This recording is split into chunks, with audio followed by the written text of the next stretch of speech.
Another enthusiast, I presume. How good it is to see a fresh face here at the inventory. Trying to figure out what the Heavy, Max, Strongbad, and Tycho have in common seems like it would be a tough riddle where you utilize the 6 degrees of Kevin Bacon. They each come from completely different worlds and encompass various distinct art styles. It doesn't make much sense to shove them all together into one game until they open their mouths. I couldn't fit my briefcase full of cash in these pants, on account of my ample hind bosom.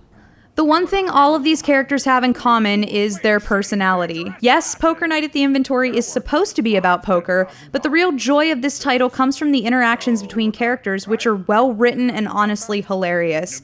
Coming into this game, I was a giant fan of Sam and Max, TF2, Penny Arcade, and Strongbad, so I don't really know if the humor will be lost on people who aren't familiar with any of these characters. I can safely say if you're even familiar with one, this game will crack you up. There's no way around it. Poker Night at the Inventory is crass. Tycho swears like a sailor throughout the majority of the matches and sometimes alludes to being a zoophile, which is only incredibly creepy. Raise! So, Max, you're like one of those Pokemons, right? My genus and phylum is a mystery to all mankind.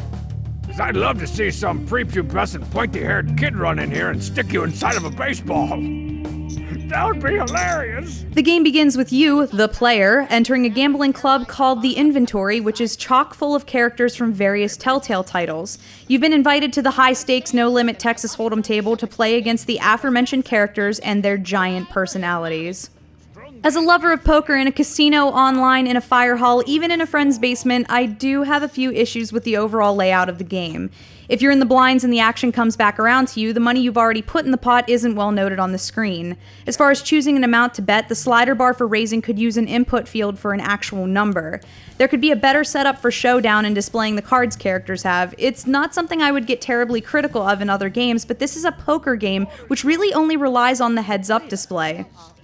The AI is a little wonky at times. I'd like to think I'm a good poker player, but you can't play as a good poker player to do well in this game. Calling with terrible hands and chasing to the river should never be out of the question. You can't bluff characters. Most of the time when they call, they don't really have anything, and since you never see what they fold, you'll never know what kind of decision you made.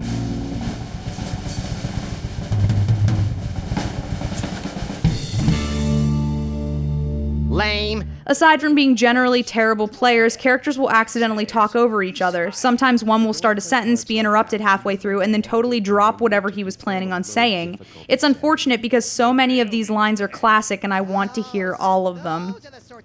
One obvious thing Poker Night at the Inventory is missing is multiplayer. Knowing other aspects of the game may have suffered as a result, I still think there could have been a better way around utilizing the NPCs and more than one real player.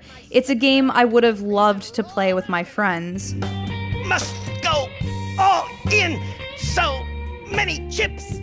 A major benefit of Poker Night at the Inventory is it's basically an items cache for Team Fortress 2. Randomly, characters won't have the cash to buy in, so they put up their most prized possession. There are 5 items you can win, 2 of which are grouped together simply by knocking out the player owning those items.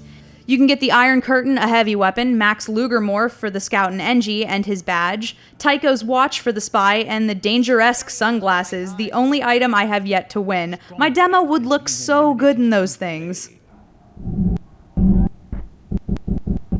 Well, crap. Aside from the external unlockables, in-game you'll progressively unlock decks of cards and table styles. I stopped caring after I got the TF2 cards and Trogdor table set up, as I was content, but there are other great designs to find just by playing through this game. Poker Night at the Inventory could use more, but honestly, it's $5. The game is fun for what it is, and that's a poker game combined with a character study of 4 crazy creations. Poker Night at the Inventory has great attitude and clever interaction that's exactly the kind of game I would expect to come out of Telltale. I'm raising and not even caring.